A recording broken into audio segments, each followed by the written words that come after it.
비결이란 남이 알지 못하는 가장 효과적인 방법을 의미합니다. 공개된 비결은 더 이상 비밀이 아닙니다. 그러나 그 방법의 유용성에는 변동이 없습니다. 오늘은 고난을 극복하는 공개된 비결에 대하여 말씀해 드리겠습니다.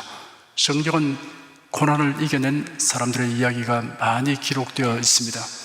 고난이라는 낱말은 괴로움과 어려움이라고 풀이되지만 환난, 핍박, 실패, 공경 등을 포괄하는 용어라고 할 수 있습니다. 사람이 일생에 직면하는 고난의 종류는 무수히 많습니다. 고난이 없는 삶을 살아가는 사람은 없다고 해도 틀린 말이 아닙니다. 구약 성경 욥기 5장 7절에는 사람은 고난을 위하여 태어났으니 불티가 위로 날아오는 것과 같다고 기록되었습니다. 인생이 고난을 당하는 것은 마치 불꽃이 위로 날아오는 것과 마찬가지로 이상할 것이 없다고 하였습니다. 고난은 인간 모두에게 미치는 것이니 유별난 것이 아니라는 것입니다. 하지만 어떤 사람은 고난을 극복함으로 고난이 도리어 복이 되기도 하지만 어떤 사람은 고난으로 인하여 더 큰 화를 자초합니다. 대체로 누구든지 고난을 당하면 당황합니다. 마음이 부정적이 되고 낙심합니다. 이렇게 되면 그가 직면한 문제를 제대로 파악하지 못하며 바르게 대처할 수 없습니다. 공경에 처했을지라도 침착한 마음을 가질 수 있으면 잘 대응해 나갈 수 있습니다. 성도들에게는 고난을 극복할 수 있는 근거가 있습니다. 우리를 사랑하시는 하나님이 계신다는 것과 하나님이 전능하신 손길로 우리를 도와주시는 것이 그 근거입니다. 하나님께서 언약하시기를 두려워 말라 내가 너와 함께 함이니라. 놀라지 말라 나는 내 하나님이 됨이니라. 내가 너를 굳세게 하리라. 참으로 너를 도와주리라. 참으로 나의 의로운 오른손으로 너를 붙들리라 하였습니다. 이 약속의 말씀은 우리가 고난을 극복할 수 있는 밑바탕입니다. 견고한 기초입니다. 든든한 보장입니다. 힘과 위로가 공급되는 근원입니다. 이 약속의 말씀에 굳건히 서면 고난을 대처하는 방법이 많이 있습니다. 그 방법이 성도들에게는 유별난 것도 아니고 어려운 것도 아닙니다. 성도들이라면 다 알고 있는 비결입니다. 그런데 우리가 유의할 것은 알고 있는 그 비결을 적극적으로 적용하고 실천하는 것입니다. 첫째는 기도하는 것입니다. 구약 성경 중에 시편은 다윗을 비롯한 신실한 성도들의 기도문과 장성시를 모은 것입니다. 150편 모두가 그러합니다. 흥미로운 것은 성경책의 가운데를 펼치면 시편이 나옵니다. 마치 하나님을 향한 기도와 찬송이 성도들의 생활의 중심에 있어야 한다는 것을 말해주는 듯합니다. 다윗은 시편 65편 2절에서 기도를 들으시는 주님, 모든 죽자가 주님께 나올 것입니다 하였습니다. 5절에서는 우리 구원의 하나님이시여 라고 불렀습니다. 하나님을 가리켜 우리의 기도를 들으시고 구원해 주시는 주님이라고 말했습니다. 하나님의 구원이 필요치 않는 사람은 전혀 없습니다. 하나님은 고난에 처한 인생을 무한하신 사랑과 권능으로 구원해 주실 수 있습니다. 그러므로 고난에 처한 사람은 주 하나님에게 구원하여 주시기를 간구해야 합니다. 기도를 들으시는 주님이라는 명칭에는 하나님의 얼굴은 기도하는 자를 향하시는 의미가 있습니다. 신앙이란 하나님의 구원을 갈망하는 데서부터 비롯됩니다. 그러므로 기도하지 않는 자는 신앙인이라고 할 수 없습니다. 하나님을 믿는다고 할 수 없습니다. 기도하는 것은 하나님의 주권을 인정하는 태도입니다. 하나님의 사랑과 능력을 의지하는 자세입니다. 시편 88편 9절에 보면 고난으로 내 눈이 흐려졌으니 여호와시여 내가 매일 주께 부르짖으며 주를 향하여 나의 두 손을 들었나이다 하였습니다. 시편 기자는 고난이 극심하여 눈앞이 캄캄한 징이 되었습니다. 기력이 쇠진해졌습니다. 여기에 고난으로 라고 번역된 단어는 사라의 여종인 하갈이 잉태하였을 때 교만하게 행하다가 여주인에게 당하는 학대를 묘사할 때 사용되었습니다. 야곱의 후손들이 애굽 사람의 노예가 되어 학대받는 괴로움을 묘사할 때 사용되었습니다. 시편 기자가 당한 고난도 이와 비길 정도의 극심한 것이었습니다. 이러한 고난 중에 시편 기자가 취한 대처 방법은 기도하는 것이었습니다. 여호와시여 내가 매일 주께 부르짖으며 주를 향하여 나의 두 손을 들었나이다 하였습니다. 하루도 빠짐없이 하나님을 향해 두 손을 들었다고 하였습니다. 두 손을 들었다는 것은 하나님이 계시는 곳으로 여긴 하늘, 혹은 하나님의 인재의 상징적 저수인 성소를 향하여 손을 들고 기도하였던 당시 이스라엘 백성들의 관습을 반영한 표현입니다. 첫째, 고난 중에 기도하면 마음을 다스릴 수 있습니다. 두려움을 물리칩니다. 근심을 다스립니다. 낙심하기를 거부합니다. 절망하지 않습니다. 아비야 왕이 유다 나라를 통치할 때 북쪽 이스라엘 나라와 대규모의 전쟁을 치르게 되었습니다. 이 전쟁은 동원 가능한 모든 병력을 투입한 전면전이었습니다. 유다 군사가 40만이고 이스라엘 군사가 80만이었습니다. 이 전쟁의 승패는 나라의 운명을 좌우할 만한 것이었습니다. 이스라엘의 여로보암 왕은 유다보다 2배의 규모를 가진 병력을 적절히 이용하여 이번 기회에 아예 유다를 전멸시켜 가나안 땅을 전부 순하게 넣으려는 야욕을 품었습니다. 그래야 유다 군사를 포위하는 작전을 폈습니다. 그리고 복병 전술을 사용했습니다. 전투 지역이 에브라임 산중 스마라임 산 부근이었기 때문에 군사들을 매복시키기에 용이하였습니다. 유다 군대는 이스라엘 군대의 매복 작전에 휘말려서 완전히 포위되고 말았습니다. 수적으로 열세인데다가 포위가 되었으니 자칫 멸절의 위기에 놓이게 되었습니다. 유다 군사들은 예상치 못한 공격에 직면하였습니다. 이런 경우가 되면 두려움에 사로잡혀 우왕좌왕하게 됩니다. 낙심하여 전의를 상실하게 됩니다. 그런데 유다 군사들은 공격에 처하자 하나님을 경외하는 사람들답게 행동하였습니다. 일심으로 하나님께 도움을 간청하였습니다. 제사장들이 나팔을 불었습니다. 이 나팔 소리는 하나님께 구원을 요청하라는 신호입니다. 나팔 소리를 들은 40만 유다 군사들이 혼연일체가 되어 부르짖어 하나님의 도움을 간구하였습니다. 하나님께서 유다 군사의 기도를 들으시고 여로보암 왕과 이스라엘 군사들을 쳐서 유다 군대 앞에서 도망하게 하였습니다. 하나님이 어떤 방법으로 치셨는지 설명되어 있지 않았으니 알 수 없으나 유학은 하나님이 치셨습니다. 도망하는 적군을 유다 군사가 추격하여 침으로 적군은 무수하게 죽음을 당하였고 유다 나라는 크고 놀라운 승리를 거두었습니다. 만일 유다 군사들이 적군에게 완전 포위된 것을 알고 두려움에 사로잡혀 우왕좌왕하였다면 멸절되고 말았을 것입니다. 그들은 공경에 처하자 즉시 부르짖어 기도했기 때문에 두려움을 극복하였을 뿐 아니라 하나님의 도우심으로 승리하였습니다. 둘째, 기도하는 사람은 하나님의 음성을 듣게 됩니다. 위로의 음성을 듣습니다. 격려의 음성을 듣습니다. 지시하시는 음성을 듣습니다. 애굽에서 나온 이스라엘 백성들이 홍해 앞에 이르러 더 이상 진행할 수 없게 되었습니다. 그들이 길을 몰라서 잘못 행한 것은 아니었습니다. 하나님께서 구름 기둥을 보내어 인도하심으로 이를 따라 진행하였더니 홍해 앞에 당도한 것이었습니다. 일단은 진행을 멈추고 장막을 칠 수밖에 없었습니다. 그런데 이스라엘 자손들의 진행을 추적하던 애굽의 수비대에서 애굽 왕 바로에게 보고하기를 이스라엘 자손들이 길을 잘못 들어 광야에 갇혀 아득하게 되었다고 하였습니다. 그러자 바로가 변심하여 이스라엘 자손들을 사로잡아 오려고 군사들을 이끌고 추격하였습니다. 병거와 마병들이 동원되었습니다. 추격하는 바로의 군사들을 본 이스라엘 자손들은 질급하였습니다. 두려움에 사로잡혀 어찌할 바를 모르고 우왕좌왕하였습니다. 그들은 절망감을 느꼈습니다. 원망이 쏟아졌습니다. 이런 와중에서 모세는 하나님께 기도하기 시작했습니다. 계속 기도했습니다. 그러자 하나님이 지시하신 말씀이 그에게 임하였습니다. 너는 어찌하여 내게 부르짖느냐? 이스라엘 자손을 명령하여 앞으로 나아가게 하고 너는 지팡이를 들고 손을 바다 위로 내밀어 바다를 갈라지게 하라. 그러면 이스라엘 자손이 바다 가운데 마른 땅으로 지나갈 수 있을 것이다. 이어서 말씀하시기를 내가 애굽 사람들의 마음을 강팍해 할 것이므로 그들이 이스라엘 자손의 뒤를 따라 들어갈 것이나 내가 바로와 그 모든 군대와 그 병거와 마병을 위하여 영광을 얻을 것이니 내가 바로와 그 병거와 마병으로 인하여 영광을 얻을 때 애굽 사람들이 나를 여호와인 줄 알 것이라 하였습니다. 모세는 진퇴양난 속수무책의 공경에 처하였을 때 하나님께 부르짖어 간구함으로 인하여 하나님의 지시하신 말씀을 바랄 수 있게 된 것입니다. 성도 여러분, 고난을 극복하는 비결은 기도입니다. 기도하면 마음의 안정을 얻게 되며 하나님의 주신 위로와 격려의 메시지를 들을 수 있습니다. 문제 해결의 방안에 대한 가르침을 받을 수 있습니다. 기적적인 도움을 체험할 수 있습니다. 둘째는 찬송하는 것입니다.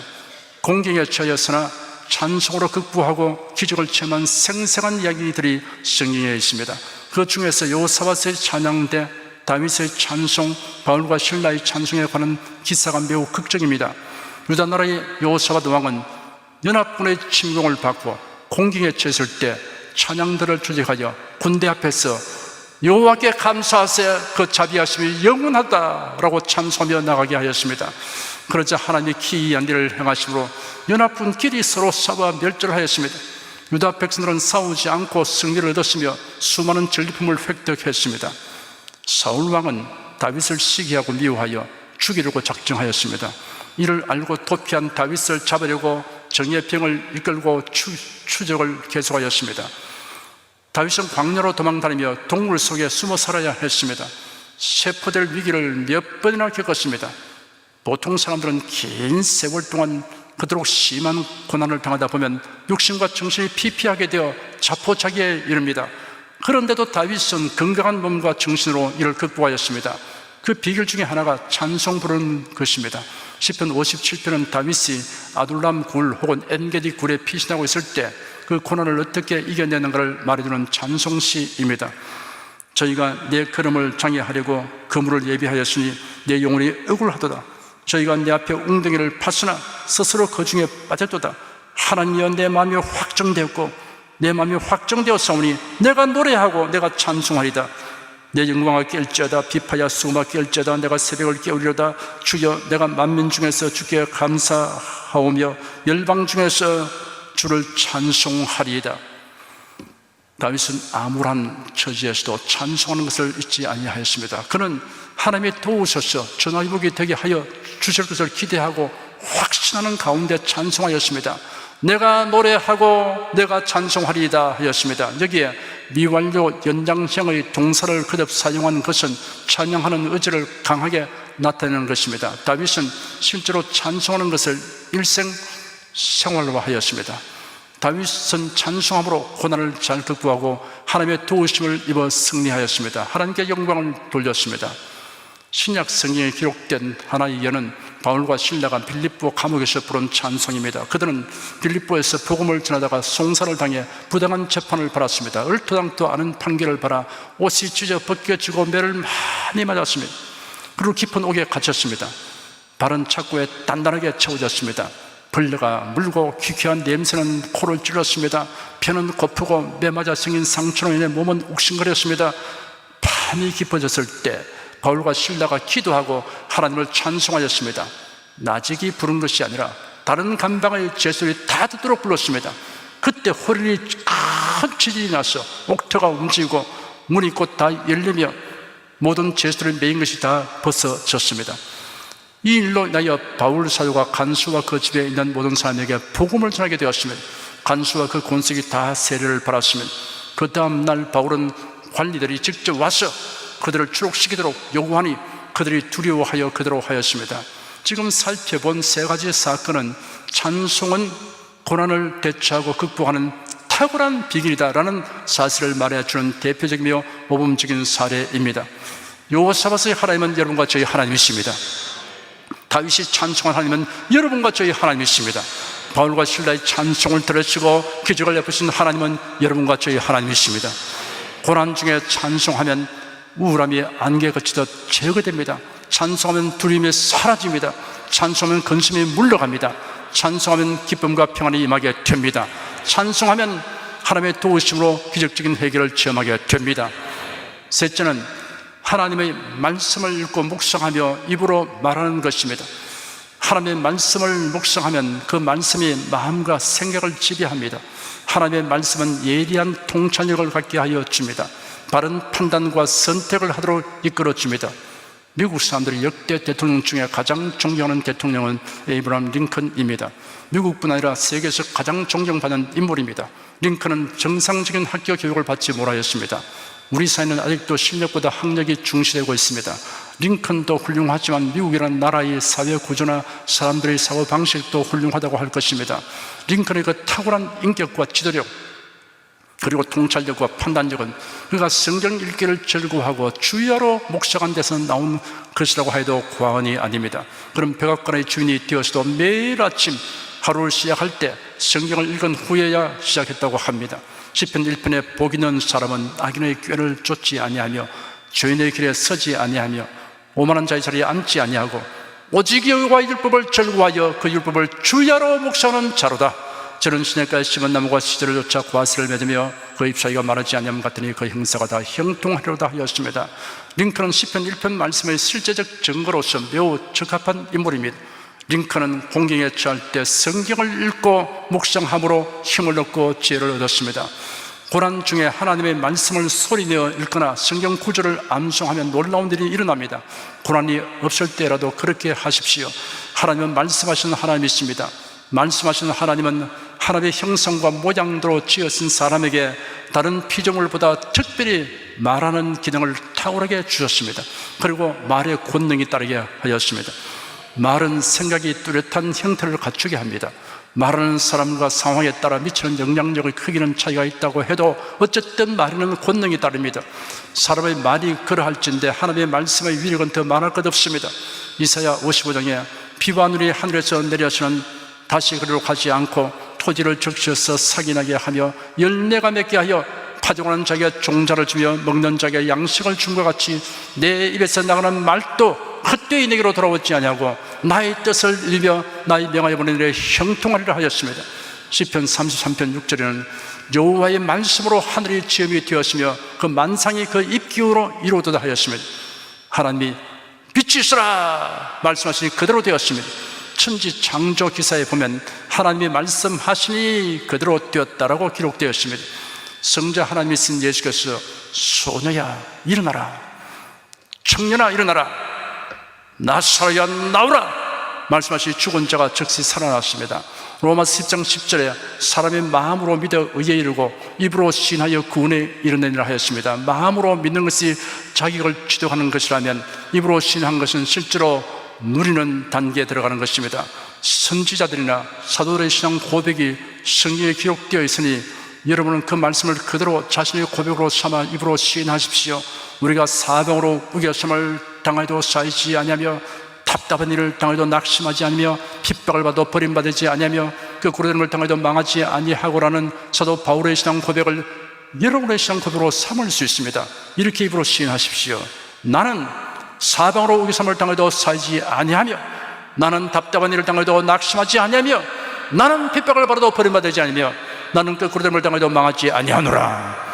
믿는 바를 고백하고 성경 구절들을 소리내어 말할 때 따르는 표적과 효과를 알기 원한다면 이를 직접 실천하여 그 결과를 체험하는 것이 최상책입니다.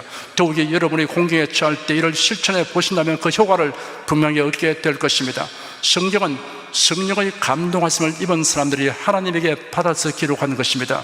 히브리서 4장 12절에 하나님의 말씀은 살았고 운동력이 있어 좌우에 날 수는 어떤 금보다도 예리하여 혼과 영과 및 관절과 골수를 찔러 죽이기까지 하며 또 마음의 생각과 뜻을 감찰하느니 하였습니다.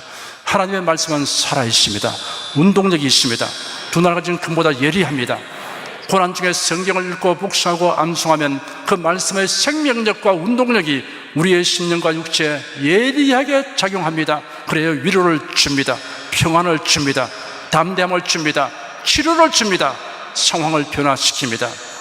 넷째는 믿음이 깊은 사람과 대화하는 것입니다. 옛날 이스라엘 나라의 왕들은 어려운 일을 만나면 선지자를 찾아갔습니다.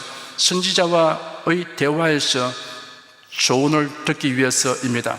이스라엘 초대 왕 사울은 위급한 상황에 처하자 변장하고 밤중에 신접한 여인을 찾아가서 물었습니다. 이로 인하여 하나님의 진노를 사게 되었습니다. 아무리 다급하고 답답한 징이 되고 공경에 처했다 할지라도 이런 망령된 행동을 하는 일이 없어야 합니다. 모압 나라가 이스라엘을 배반한 연고로 여호람 왕이 유다 왕 여호사밧에게 함께 모압을 추격하자고 제의하였습니다. 여호사밧이 이에 동의하였습니다. 그들이 동맹하여 모압을 징벌하러 가면서 에돔 왕도 동행하게 하였습니다. 행군하던 7일째 물을 구하지 말하여 공경에 처하게 되었습니다. 그때 여호사밧 왕이 여호와의 선지자가 어디에 있는지 수소문하여 엘리사 선지자가 있는 곳을 알아내었습니다. 여호사밧이 두 왕을 데리고 엘리사 선지자를 찾아가서 물었습니다. 그랬더니 엘리사가 하나님의 말씀을 받아서 그들에게 알려주었습니다. 여호사밧 왕이 선지자의 말대로 하였더니 많은 물을 얻게 되었고 모압을 쳐서 승리를 얻었습니다. 공경에 처할 때 누구를 만나서 어느 날 것인가를 잘 결정하고 선택해야 합니다. 압살롬은 배신자 아히도벨을 모사로 둔 결과로 반역을 시도했다가 비극적인 말도를 맞게 되었습니다. 믿음이 깊은 분과 대화를 나누어야 합니다. 그리하면 하나님 편에서 말해줄 것입니다. 성경 말씀에 합당하게 위로하고 격려하며 조언해 줄 것입니다. 다섯째는 감사한 일과 소원하고 소망하는 것을 글로 적는 것입니다. 일기를 적는 습관은 좋은 습관입니다. 유익이 많습니다. 그런데 꾸준하게 일기를 쓰는 것은 그리 쉽지 않습니다. 일기를 써보면 작심삼일이라는 말이 실감나게 됩니다. 일기 외에도 글로 적어봄으로 좋은 결과를 얻을 수 있는 것 중에 하나가 있습니다. 그것은 감사한 일과 소원하고 소망하는 것을 적는 것입니다. 불만이 가득한 사람이 감사한 일을 적어 나가기 시작하면 놀라운 사실들을 발견하고 깨닫게 될 것입니다. 자신에게도 이렇게 감사한 일이 많았는가 하고 놀라게 될 것입니다. 원망하는 마음이 가득한 사람도 마찬가지입니다. 감사한 일들을 생각하고 적어보면 원망이 공연하고 부지런한 취사하는 것을 깨닫게 됩니다. 글로 적어보면 막연하게 생각하는 것보다 감사할 이유들을 훨씬 많이 찾아내게 됩니다. 더 자세하게 파악하게 됩니다. 소원하고 소망하는 것을 적어보는 것도 유익합니다. 소원과 소망을 가진 사람은 노력하고 인내하게 됩니다. 소원과 소망을 적어 나가면 비전이 점점 구체화됩니다. 빌립보서 2장 13절에는 너희 안에서 행하신 일은 하나님이 있으니 자기가 기쁘신 뜻을 위하여 너희로 소원을 두고 행하게 하시나니 라고 기록되었습니다. 하나님은 감사하는 사람을 찾으시며 비전을 가진 사람을 찾으십니다. 시편 50편 23절에는 감사로 제사를 드리는 자가 나를 영화롭게 하나니 그 행위를 옳게 하는 자에게 내가 하나님의 구원을 보이리라 하였습니다. 잠언서 29장 18절에는 비전이 없는 백성은 망한다 하였고, 시편 82편에는 내 입을 넓게 열라 내가 채우리라. 내 백성이 내 소리를 듣지 아니하며 이스라엘이 나를 원치 아니하도다. 그러므로 내가 그 마음의 강팍한 대로 버려두어 그 임의대로 행케하리도다 하였습니다. 하나님은 우리의 소원에 응답하시며 우리의 필요를 채우시기를 기뻐하십니다. 하나님은 실제로 채워줄 수 있는 능력자이십니다. 이스라엘 자손을 애굽 땅에서 인도하여 내신 하나님이 얼마나 큰 일을 행하였는가를 생각해 보십시오. 이런 하나님께서 우리에게 내 입을 넓게 열라고 말씀하십니다. 하나님을 향하여 간절히 바라는 소원과 위대한 비전을 가지고 있으라고 명령하십니다. 사람들은 고난이 지속되면 기도를 접습니다. 비전을 내버립니다. 이런 태도는 아주 잘못된 것입니다. 사랑과 권능이 무한하신 하나님을 의지하는 태도가 아닙니다.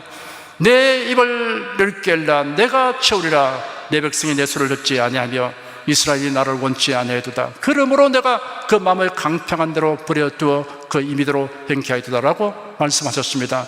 하나님을 향한 소원과 기대와 비전을 갖는 것을 포기하는 것은 마음이 강팍해진 까닭이라고 하였습니다. 마음이 강팍한 대로 계속 행하는 것은 하나님께 버림받은 것과 같습니다. 사랑하는 성도 여러분, 감사한 이유들을 찾아서 적고 하나님을 향한 소원과 소망과 비전을 글로 적으십시오. 이런 참으로 좋은 습관입니다. 이런 고난을 극복하는 방법 중의 하나입니다.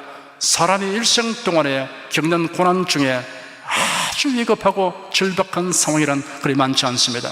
보통의 공경에 처해도 사람들은 그 공경을 확대 해석하여 지나치게 두려워하거나 근심하게 됩니다. 그러면 하면 악순환을 하게 됩니다. 성도들에게 속수무책이라는 말이 적용될 수 없습니다. 하나님이 계시기 때문입니다. 성도들에게는 고난을 극복할 수 있는 근거가 있습니다. 우리를 사랑하시는 하나님이 계시다는 것과 하나님의 전능하신 손길로 우리를 도와주시는 것이 그 근거입니다. 두려워 말라 내가 너와 함께 함이니라. 놀라지 말라 나는 내 하나님이 됨이니라.